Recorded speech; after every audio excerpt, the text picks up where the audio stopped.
The car stopped outside the iron gates, and Elena Ricci felt her heart slam against her ribs before the driver even said a word. 6 women had walked through those gates before her this year alone. None of them had lasted a week. The last one, according to the agency that sent her, had left in tears after only 2 days, refusing to say what happened inside the house. Elena stepped out onto the gravel and looked up at the pale stone walls rising behind a row of dark cypress trees. The estate did not look like a home.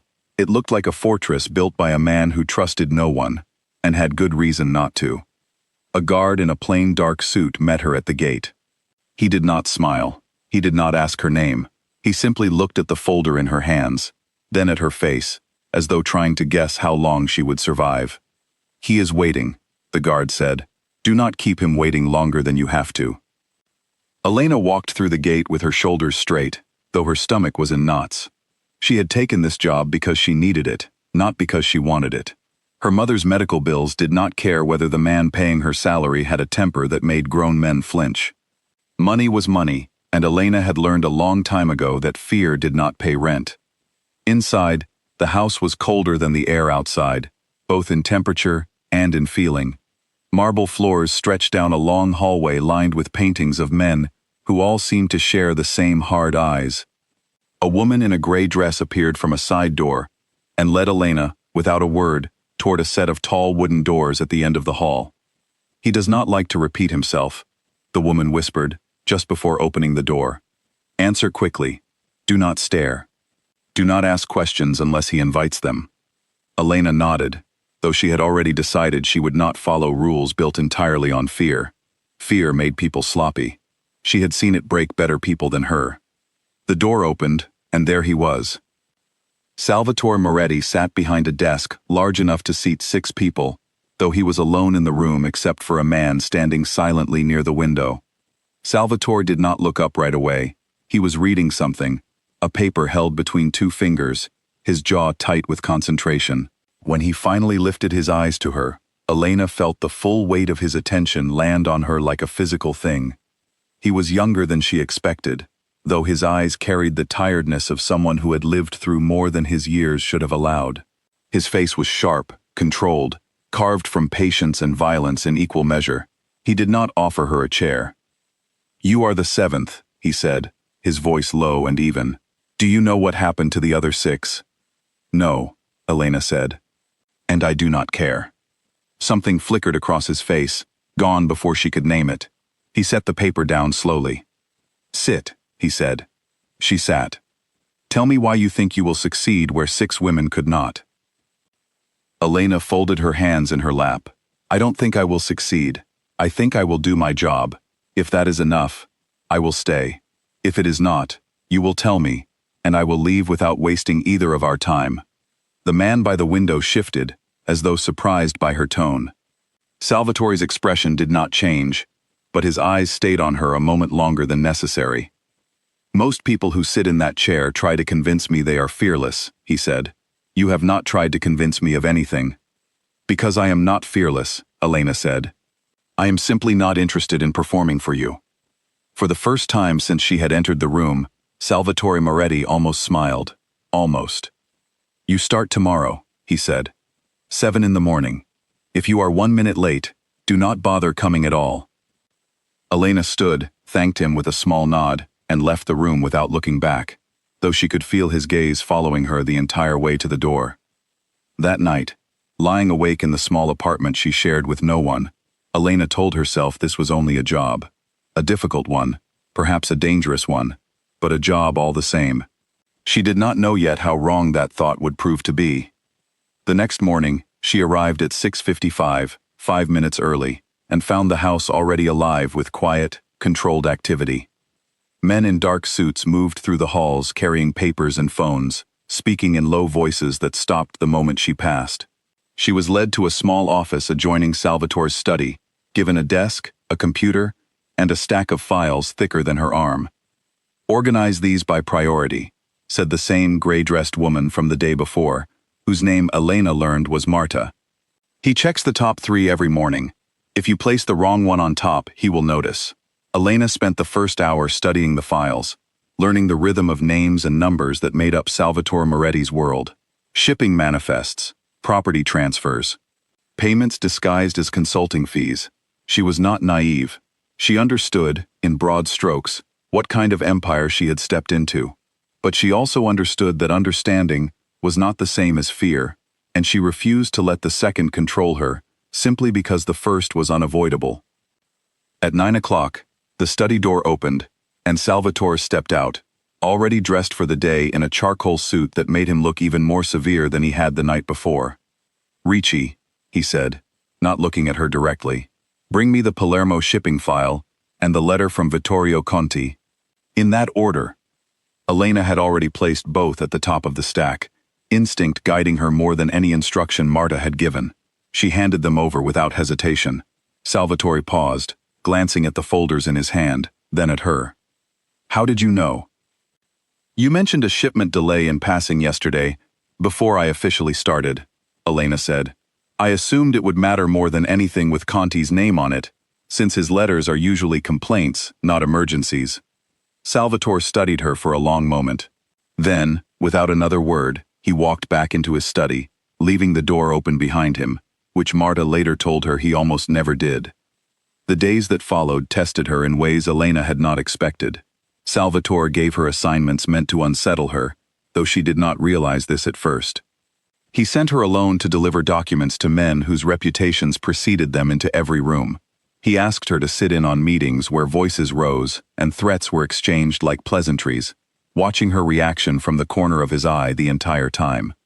He tested her memory, her judgment, her nerve, layering pressure upon pressure, the way a man tests the strength of a wall, before deciding whether to lean on it. Elena never broke. Not when a man twice her size slammed his hand on the table during a meeting and shouted that Salvatore would regret crossing him. Not when she was sent to a warehouse near the docks to collect a signature from a man whose eyes followed her the entire time she stood in his office. Not when Salvatore himself, in a rare moment of open frustration, threw a folder across his desk and demanded to know why a payment had cleared late, his voice sharp enough to make even his most senior men lower their eyes. Elena simply picked up the scattered papers, reorganized them, and explained, calmly, that the delay had come from the bank, not from any failure on her part, and that she had already resolved it an hour earlier. Salvatore stared at her for a long moment after that, his anger draining slowly from his face, replaced by something closer to confusion. "You are not afraid of me," he said, not quite a question. "I respect what you can do," Elena said. "That is different from fear." He did not respond, but that evening, for the first time, he asked her to stay late, not to finish a task, but simply to sit across from him while he worked, saying nothing, asking nothing, as though her presence alone was enough to settle something restless in him. 3 weeks passed. Elena adjusted to the rhythm of the house, to the guarded looks from the staff who still expected her to quit any day, to the quiet, complicated presence of the man she worked for. She learned to read the tension in his shoulders before a difficult call, the particular stillness that came over him before he made a decision that would hurt someone. She learned, too, that beneath the coldness that had frightened 6 women before her, there was a mind sharp enough to respect precision and, perhaps, lonely enough to notice when someone offered it, without asking for anything in return. During those weeks, Elena also learned the estate itself, its long corridors and hidden rooms, the library on the 2nd floor that no one ever seemed to use, filled with books in 3 languages, many of them worn along the spine as though someone had once read them often, before the weight of running an empire replaced any time for quiet pleasures. She found Salvatore there one evening, unexpectedly, standing before a shelf with a book in his hand, looking younger somehow in the low lamplight than he ever appeared behind his desk. "I did not expect to find you here," Elena said, hesitating in the doorway. "Neither did I, until recently," Salvatore admitted, setting the book back carefully. "This was my mother's library. I rarely come in anymore." "Why tonight?" He considered the question longer than it seemed to warrant. "I am not entirely sure, perhaps because it has been a difficult day, and this room has always felt quieter than the rest of the house."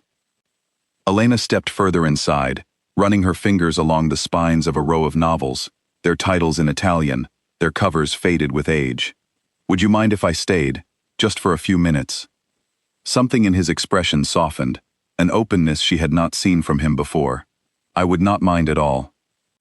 They sat together in comfortable silence for nearly an hour that evening, Salvatore reading, while Elena browsed the shelves, occasionally reading passages aloud when she found something interesting, and Salvatore, to her surprise, translating the more difficult phrases without being asked, his voice patient and unhurried, in a way that felt entirely separate from the man who issued commands to dozens of frightened employees each day. It was a small moment, unremarkable in most ways, and yet Elena left the library that night with the growing sense that she had seen something few people were ever allowed to witness, a version of Salvatore Moretti that existed beneath every layer of power and reputation, quiet and thoughtful and entirely his own. The following morning, business returned to its usual demanding pace, but something between them had shifted, subtle but unmistakable, a comfort that had not existed before, a willingness on both their parts to let their guard down, if only slightly, in each other's presence. One evening, as she prepared to leave for the day, Marta stopped her in the hallway, her expression unusually serious. "Be careful," Marta said quietly. "He has never let anyone stay this long.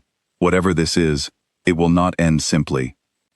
Elena nodded, though she did not fully understand the warning yet. She thought, walking out through the iron gates into the cool evening air, that she had already survived the worst the house had to offer. She had no idea the real test had not yet begun. Rumors moved through the estate the way smoke moves through a closed room, slow and impossible to stop once they started. The other secretaries had failed because they broke under pressure, but Elena's presence created a different kind of tension, one that had nothing to do with fear and everything to do with change. Men who had served Salvatore for years began to notice small shifts in him.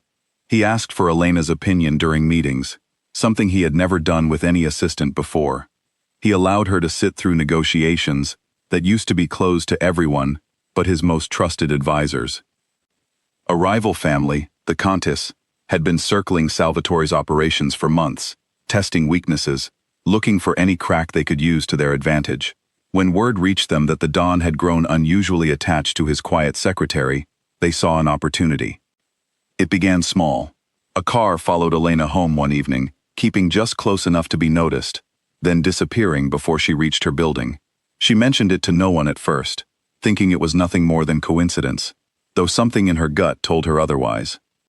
2 days later, a note appeared on her desk, slipped beneath a stack of files with no explanation of how it had gotten there. It contained only a few words, written in careful, deliberate handwriting. "The quiet ones fall the hardest." Elena stared at the note for a long moment before folding it and placing it in her pocket. She did not show fear on her face, though her hands trembled slightly as she returned to her work. She had learned enough about this world in her short time here to understand exactly what kind of message this was meant to be. That evening, she made the decision to tell Salvatore herself, rather than let Marta or one of the guards discover it and report it in whispers that would only make things worse. She waited until the last of the staff had left for the night, then knocked on the door of his study. "Come in," he said, not looking up from the papers spread across his desk. Elena stepped inside and placed the note in front of him without a word. Salvatore read it once, his expression unreadable, then read it again, more slowly, as though searching for something hidden between the words. "Where did you find this?" "On my desk. I do not know who left it or when." Salvatore set the note down and looked up at her, his eyes darker than she had ever seen them. "You should have brought this to me the moment you found it." "I am bringing it to you now." That is not the same as immediately, Elena. It was the first time he had used her first name. The sound of it in his low, controlled voice startled her more than the note had. "I did not want to seem afraid," she admitted quietly. Salvatore stood, walking around the desk until he stood only a few feet from her, close enough that she could see the tension coiled tightly beneath his calm exterior. "There is a difference between fear and foolishness. I need to know when someone threatens you. Do you understand?" "Why does it matter so much to you?" Elena asked, the question slipping out before she could stop it. For a long moment, Salvatore said nothing. The silence stretched between them, heavy and uncertain, until finally he spoke.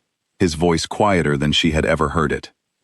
"Because you are the only person in this house who has never lied to me," he said, "and I find that I do not want anything to happen to you." Elena felt something shift inside her chest, a warmth she had not expected and was not entirely sure she was ready to name. She had come to this house looking for nothing more than a paycheck, and somewhere in the weeks that followed, without either of them intending it, something else had begun to grow. "I will double the guards around your apartment," Salvatore said, stepping back, his tone returning to something closer to business, though the softness in his eyes remained. "And you will tell me immediately if anything else happens. No delays. No trying to protect me from worry." Elena nodded. "I understand." She turned to leave, but his voice stopped her at the door. "Elena," she turned back. "Thank you for trusting me with this." It was such a small thing to say, and yet it carried more weight than anything else he had said to her in the weeks she had worked in his house. She left that night with the note still weighing on her mind, but also with the growing, undeniable awareness that whatever was happening between them was no longer something either of them could pretend not to see. The threats did not stop after that first note. 2 more followed within the week, each slightly more direct than the last, each clearly designed to unsettle her, to make her question whether staying in Salvatore's service was worth the danger it now brought into her own life. Elena reported each one immediately, as promised, and each time, she watched Salvatore's restraint grow thinner, his patience with the Conti family wearing down to something dangerously close to its end. He did not tell her the details of what he planned to do about it. He did not need to. She could see it in the way his jaw tightened when Vittorio Conti's name came up in conversation, in the way his voice dropped to something colder and more deliberate whenever the topic of his rivals arose. Elena understood, without being told, that she had become something more to him than an employee, something that made him willing to break his own carefully guarded rules. She was not afraid of what that meant. If anything, she found herself drawn further into his orbit, unable to deny the pull between them any longer, even as the danger around her continued to grow. A week later, Salvatore called her into a meeting she had never been invited to before. 6 of his most senior men sat around the long table in the study, their faces tense, their eyes flicking toward her with open curiosity as she took the seat he gestured to at his right hand. No secretary had ever sat at that table. "The Conti family believes they can reach me through people close to me," Salvatore said, his voice carrying easily across the room. "They are wrong. From this point forward, anyone who threatens someone under my protection threatens me directly. There will be no exceptions and no warnings given twice." The men around the table exchanged glances, some approving, some clearly uneasy at the shift they were witnessing in their leader. Elena kept her expression calm, though her heart pounded at the weight of what he had just declared in front of the people who mattered most to his operation. After the meeting ended and the room emptied, Salvatore remained behind, staring at the papers in front of him without truly reading them. Elena hesitated at the door, unsure whether to leave or stay. "You did not have to say that in front of everyone," she said finally. "Yes, I did," he answered, not looking up. "They needed to understand the boundaries clearly, or someone will test them again, and next time the note on your desk might not be the worst of it." Elena stepped further into the room, closing the door quietly behind her. "You're worried." He looked up at her then, and for the first time she saw something raw in his expression, something he had likely spent years learning to hide from everyone around him. "I have built this life on never allowing anyone close enough to be used against me. It has kept me alive when it should not have. And now I find myself breaking that rule for a woman who has been in my employment for less than 2 months." "Do you regret it?" Elena asked quietly. Salvatore was silent for a long moment, his eyes searching hers as though the answer mattered more than he wanted to admit. "No," he said finally, "which frightens me more than any enemy I have ever faced." The confession hung between them, fragile and unfamiliar, until Salvatore seemed to catch himself, straightening in his chair, and returning his attention to the papers on his desk, as though he had said more than he intended. "Get some rest, Elena," he said, his voice returning to its usual controlled tone. "Tomorrow will be a long day." She left the study that night with her mind spinning, replaying his words over and over, trying to understand what exactly was growing between them, and whether either of them had the power to stop it, even if they wanted to. The Conti family did not retreat after Salvatore's declaration. If anything, their attempts grew bolder, more calculated, no longer content with quiet notes and distant cars trailing behind Elena's own. A courier arrived at the estate one morning, with a package addressed to Elena directly, something no outsider should have been able to arrange without inside knowledge of the estate's routines. Salvatore intercepted it before it reached her desk, his men examining it carefully before allowing it to be opened. Inside was a photograph of Elena leaving her apartment building, taken from a distance, with a single word written across the back in the same careful handwriting as the first note. Soon, Salvatore's reaction was immediate and unmistakable. He canceled every meeting scheduled for the day, gathered his closest men, and began issuing orders in a voice Elena had never heard from him before, sharp and commanding, in a way that left no room for hesitation or question. She watched from the doorway of his study as the house transformed around her, security tightening at every entrance, guards doubling at the gates, phones ringing constantly as information moved through the network of men loyal to him. "You will not be returning to your apartment tonight," Salvatore told her, his tone leaving no space for argument. "You will stay here in the house until this is resolved." "Salvatore, I have a life outside these walls," Elena said, though even as she spoke the words, she understood how fragile that life had become in recent weeks. "Your life outside these walls is exactly what they are trying to use against you," he said, softer now, though the intensity in his eyes had not faded. "Please, Elena, let me protect you." There was something in the way he said please, a word she suspected he rarely used with anyone, that made her nod, despite every instinct telling her she should resist depending on anyone this much, especially a man whose world came with dangers she had not fully understood when she accepted this job. That night, in a guest room within the estate, Elena lay awake, listening to the quiet movements of guards patrolling the grounds below her window. She thought of the photograph, of the word written across its back, of the growing certainty that whatever the Conti family intended, it would not be gentle.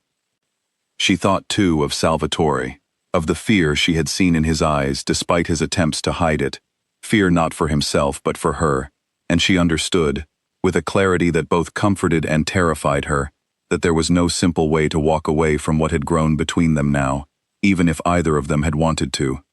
Downstairs in his study, Salvatore remained awake long past midnight, staring at the photograph his men had confiscated, his mind working through every possible move the Countess might make next. He had spent his entire adult life building walls thick enough that nothing could reach the parts of him that mattered. Elena Ricci had walked through those walls without even trying, and now, faced with the possibility of losing her, he understood exactly how much he had already broken every rule he once believed would keep him safe. He did not regret it. He simply intended to make certain that whatever came next, she would survive it. The next morning, Salvatore summoned a man named Enzo, a quiet, careful investigator he trusted more than most of his enforcers, and set him to work identifying exactly who within the Conti organization had orchestrated the threats against Elena. It was not enough, he explained, to simply increase security and wait. He wanted names, wanted to understand precisely who had decided Elena was a target worth pursuing, so that when the moment came to respond, there would be no mistake, no innocent man caught in the consequences meant for someone else. Elena, for her part, refused to let the growing danger keep her from her work entirely. She continued organizing his files, continued sitting in on meetings when he permitted it, though she noticed the guards around her had grown noticeably more numerous, more attentive, following her even to the smallest errand within the estate's own gardens. "You do not have to treat me like glass," she told him one afternoon, finding him reviewing security reports with an intensity that suggested he had barely slept. "I am not treating you like glass," Salvatore said, not looking up. "I am treating you like someone whose safety matters more to me than my own comfort. There is a difference between caution and control, Salvatore." He finally looked up at that, studying her carefully. "You think I am trying to control you. I think you are trying to protect me in a way that leaves very little room for me to protect myself," Elena said. "I survived every test you set for me in this house, before any of this began. I am not helpless now." Salvatore was quiet for a long moment, and Elena worried she had pushed too far, that the fragile trust between them might crack under the weight of her honesty. Instead, he set down the report in his hands and looked at her with something close to respect. "You are right," he admitted. "I forget, sometimes, that the same strength that made me trust you is still there, even when I am afraid for you. I will try to remember that." It was a small concession, but a meaningful one, and Elena felt something in her chest ease at the acknowledgement. Over the following days, Salvatore adjusted his approach, still cautious, still protective, but increasingly willing to include her in the decisions being made, rather than simply making them on her behalf. And Elena found herself trusting him more deeply for it, understanding that his instinct to protect came not from a desire to control her, but from a fear of loss he was only beginning to learn how to manage, without letting it override everything else. Living inside the estate changed the rhythm of Elena's days in ways she had not expected. She no longer traveled through the city to reach her desk each morning, no longer returned each evening to the small, quiet apartment that had once been her only refuge from the intensity of Salvatore's world. Instead, her life folded entirely into the walls of his house, and with that change came an intimacy neither of them had planned for, but neither seemed able to resist. They took dinner together most evenings now, something that had begun as a practical matter, since Salvatore rarely left his study before the household staff had already cleared the kitchen, and had slowly become something else entirely. He would set aside his papers when she entered the small dining room, would ask about her day in a tone that carried genuine curiosity rather than obligation, and would listen, truly listen, in a way Elena suspected very few people in his life ever offered him in return. One evening, as rain fell steadily against the tall windows of the dining room, Salvatore told her about his father for the first time. "He built this empire from nothing," Salvatore said, turning his glass slowly between his fingers, his eyes distant. "And he taught me that trust was a currency more dangerous than money.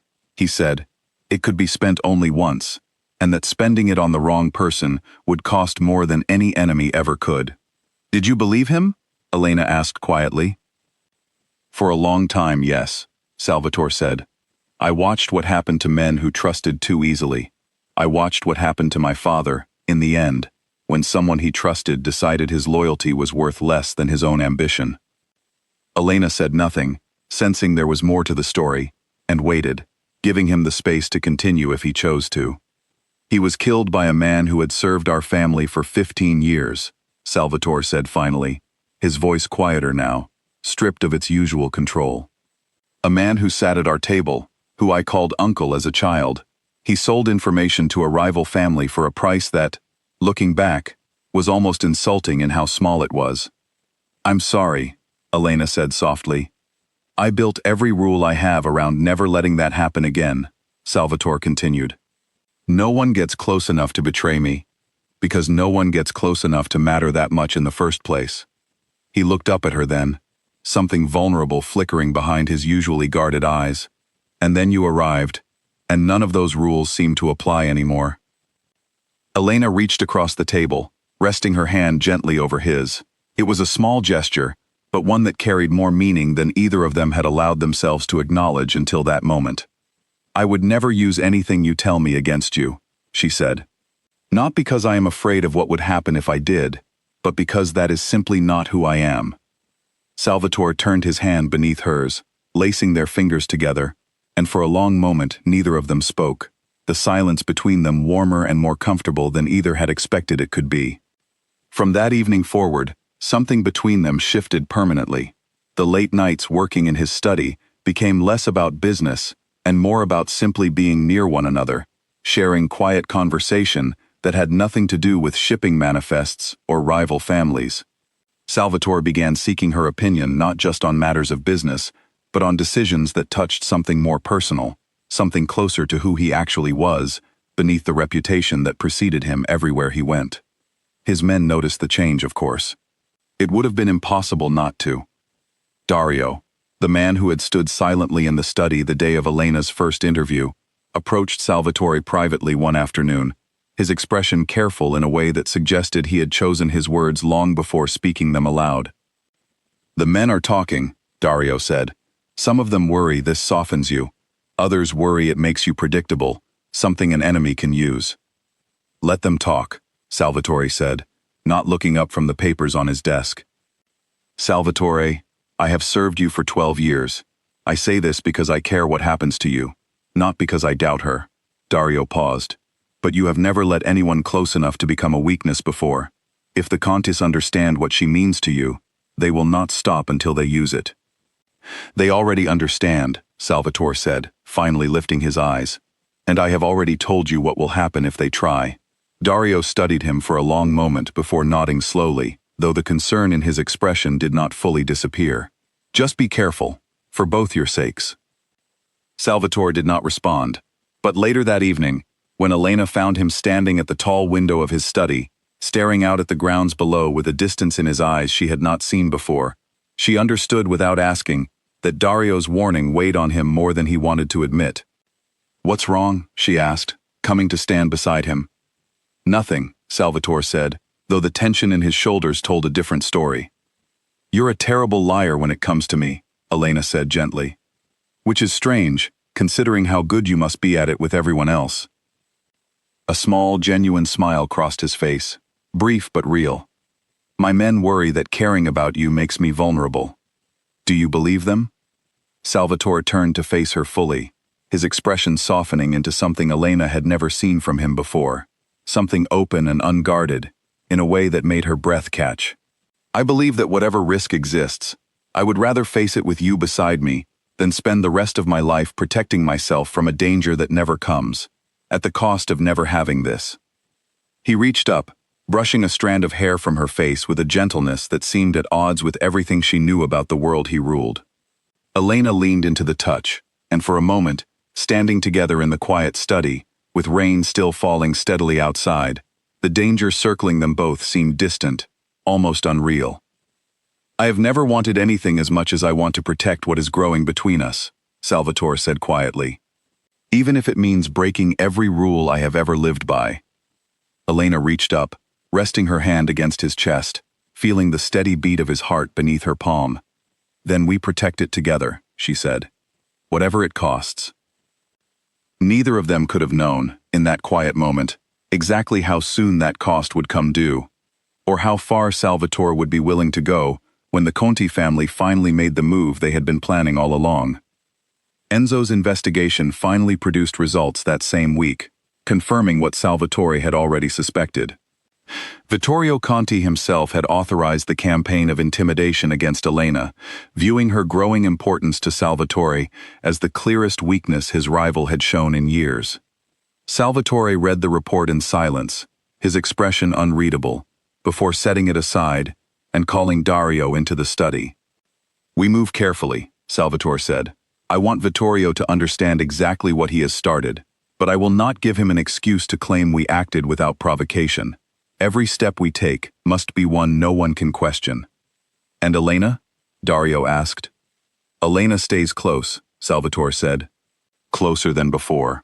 That evening, he found her in the garden, sitting on the same stone bench where they had first begun to speak of things beyond the walls of business, watching the sun sink behind the cypress trees lining the estate's edge. He sat beside her without a word, and for a long moment, neither of them spoke. "You found who is responsible," Elena said finally. It was not a question. "Yes. Are you going to tell me who?"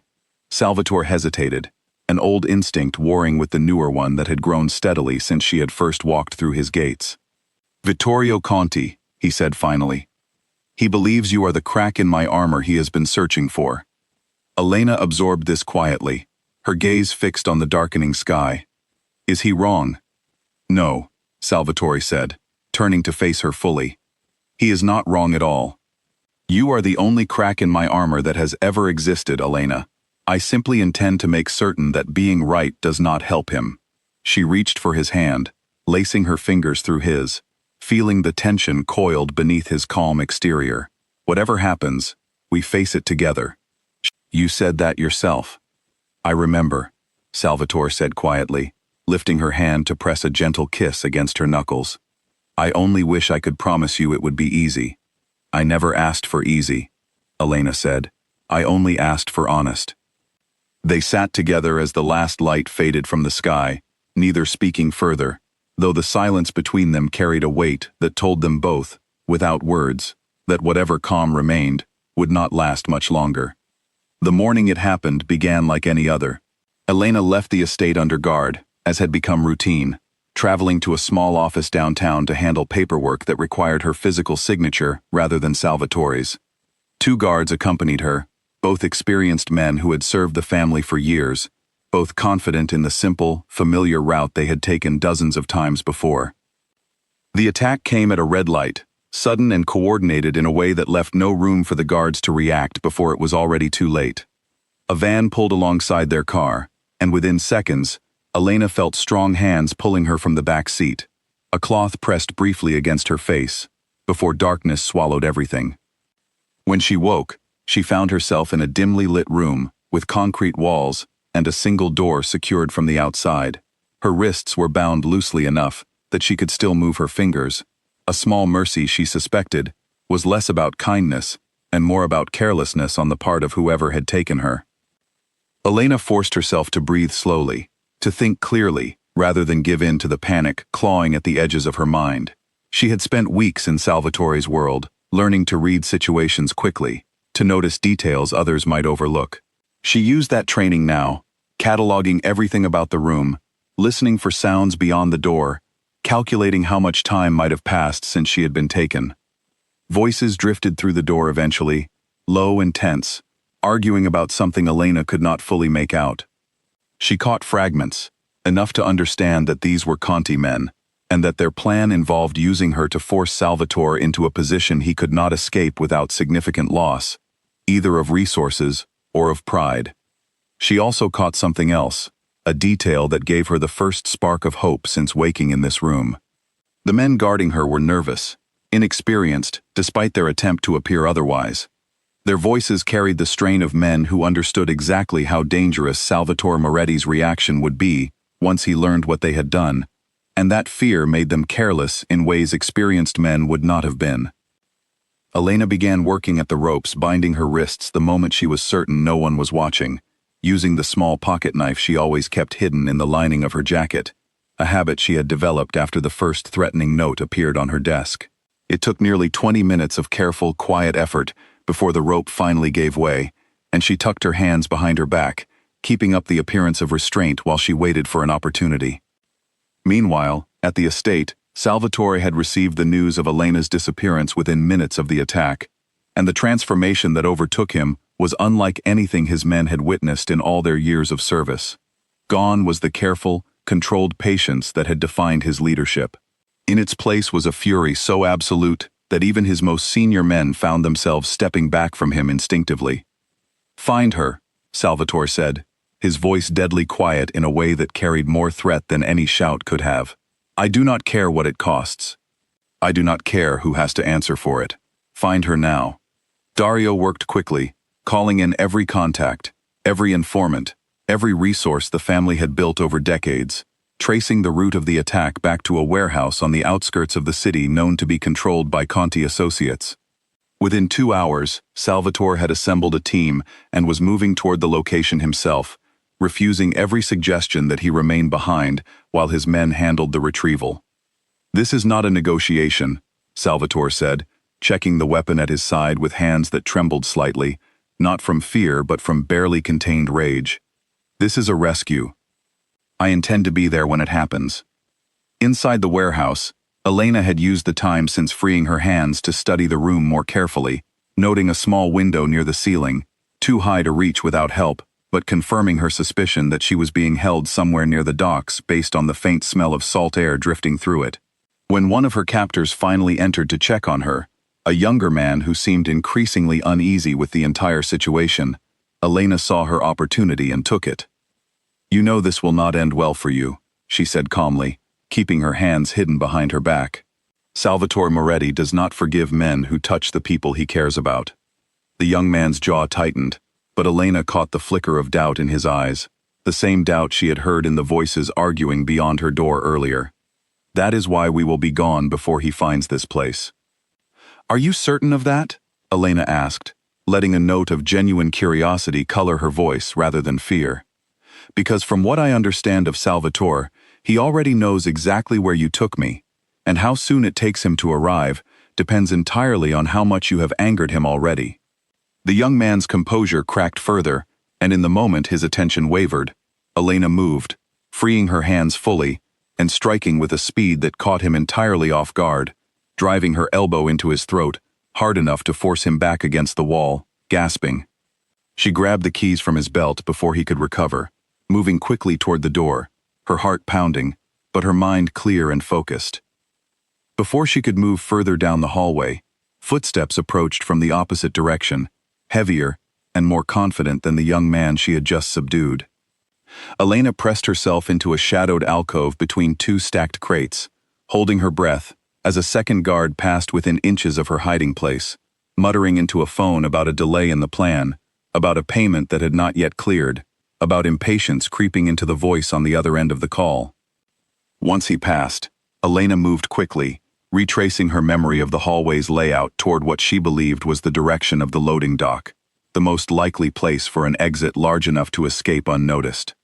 She found a side door instead, unlocked and leading into a narrow storage room stacked with crates bearing shipping labels she did not recognize. It was not an exit, but it offered cover, and cover was enough for the moment. She emerged into a narrow hallway, just as the sound of gunfire erupted somewhere near the front of the building, chaos breaking out among the remaining Conti men, as Salvatore's team breached the warehouse with overwhelming speed and precision. Elena pressed herself against the wall, uncertain which direction held greater danger, until a familiar voice called out through the noise. "Elena." Salvatore appeared at the end of the hallway, his expression shifting from fierce determination to something raw and desperate the moment he saw her standing, alive and largely unharmed, near the doorway of the room where she had been held. He crossed the distance between them in seconds, pulling her into his arms with a force that spoke of every fear he had carried since learning of her disappearance. "I am fine," Elena said quickly, feeling him trembling against her, the fury from earlier now replaced entirely with relief so overwhelming it seemed to shake through his entire body. "I am fine, Salvatore. I thought," his voice broke, something Elena had never heard from him before, and she pulled back just enough to look into his eyes, seeing there an emotion far deeper than anger or relief alone. "I know," she said softly, "but I am here." Behind them, the sounds of the confrontation were already fading, the remaining Conti men either subdued or fled into the surrounding streets. Salvatore's men moved through the warehouse with practiced efficiency, securing the location, ensuring no further threat remained, while their leader stood in the narrow hallway, holding the woman he had, in the space of a single terrifying afternoon, come to understand, meant more to him than anything he had ever built or protected before. "This ends now," Salvatore said, his voice hardening again, though his arms remained gentle around her. "Every man involved in this will answer for it, and I will make certain the entire city understands exactly what happens to anyone who threatens what is mine." Elena did not correct the possessive way he spoke of her. In that moment, exhausted and shaken but undeniably safe within his arms, she understood there was no longer any version of her life that did not include him, and no version of his life that did not now openly include her.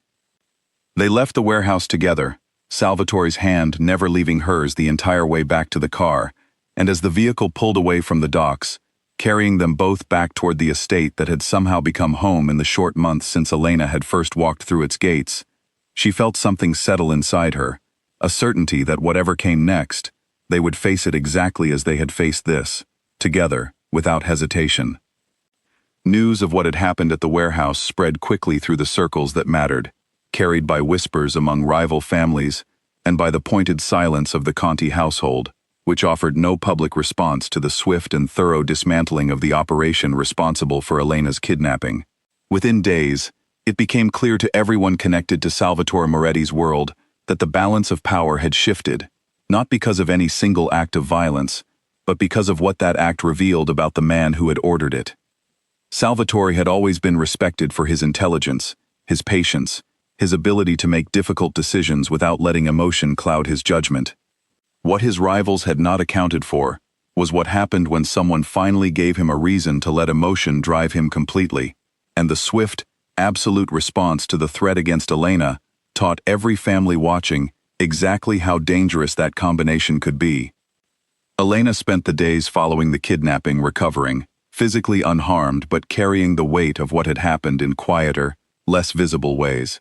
Salvatore rarely left her side during that time, canceling meetings that would have been unthinkable to postpone only weeks earlier, choosing instead to sit with her in the garden behind the estate, to walk with her along the quiet paths lined with olive trees, to simply exist beside her, without the constant pull of business demanding his attention.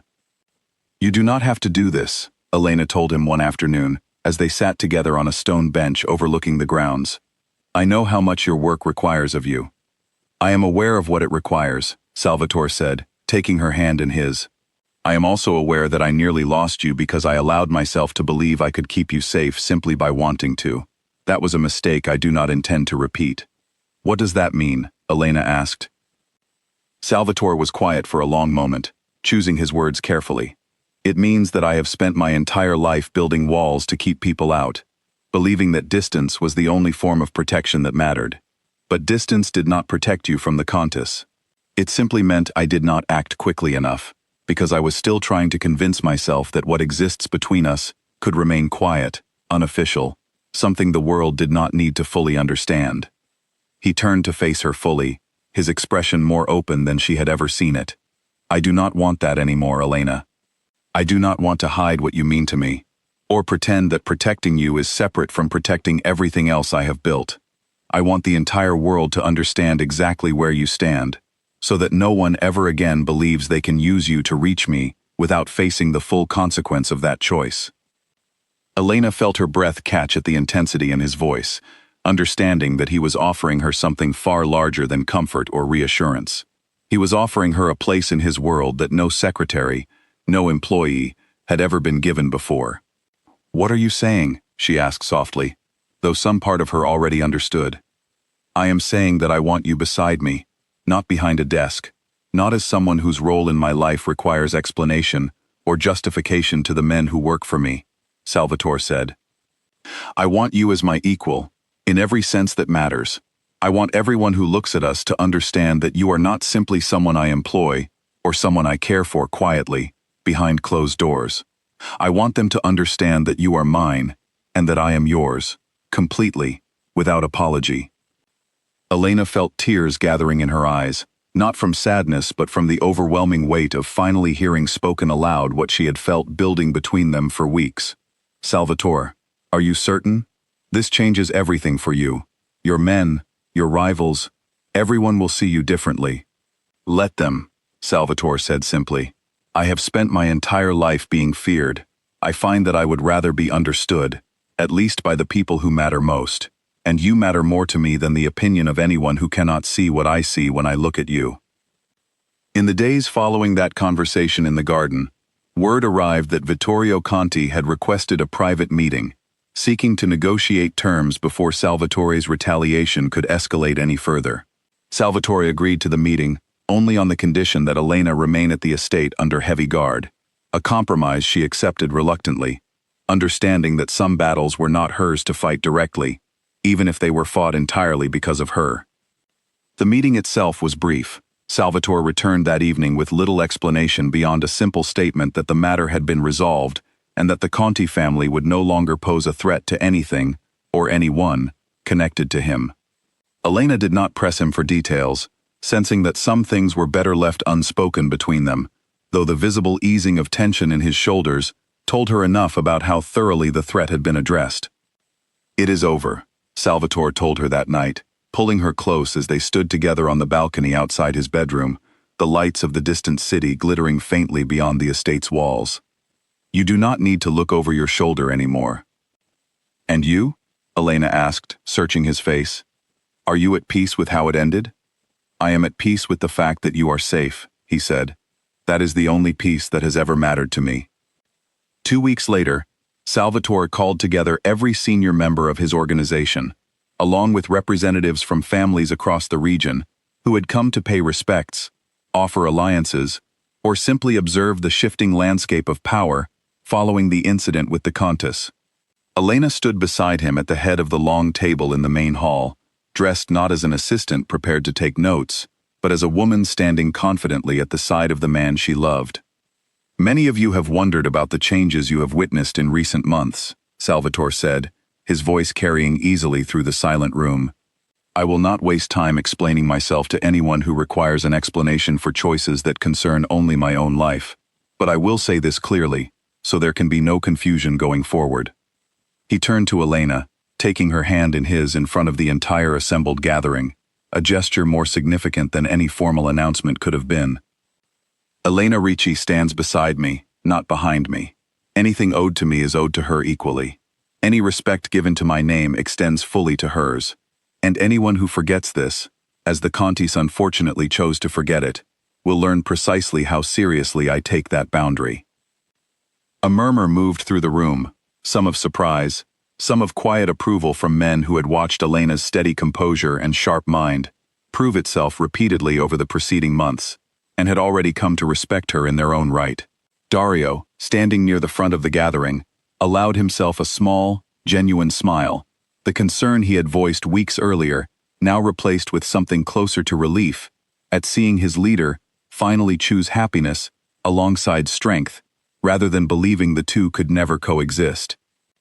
After the room emptied and the last of the guests had departed, Salvatore and Elena remained standing together in the quiet hall, the weight of everything that had happened in recent months finally beginning to settle into something resembling peace. "Any regrets?" Elena asked, leaning into him as his arm wrapped around her shoulders. "Only that I did not do this sooner," Salvatore said, pressing a kiss to the top of her head. "I spent so many years believing that strength meant standing alone, that needing someone was a weakness an enemy could exploit. You taught me that the opposite is true. Standing with the right person does not make a man weaker, it makes him unstoppable." Elena smiled, tilting her head up to look at him. "I never set out to change you, you know. I only wanted to do my job." "I know," Salvatore said softly.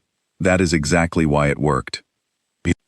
Outside, the evening settled gently over the estate. The same gates that had once seemed so forbidding to Elena on her first nervous walk through them, now simply marking the boundary of a home she had come to love, alongside a man who had broken every rule he once lived by, not because he lost control of his empire, but because he finally understood that some things were worth far more than the walls he had built to protect himself from ever losing them.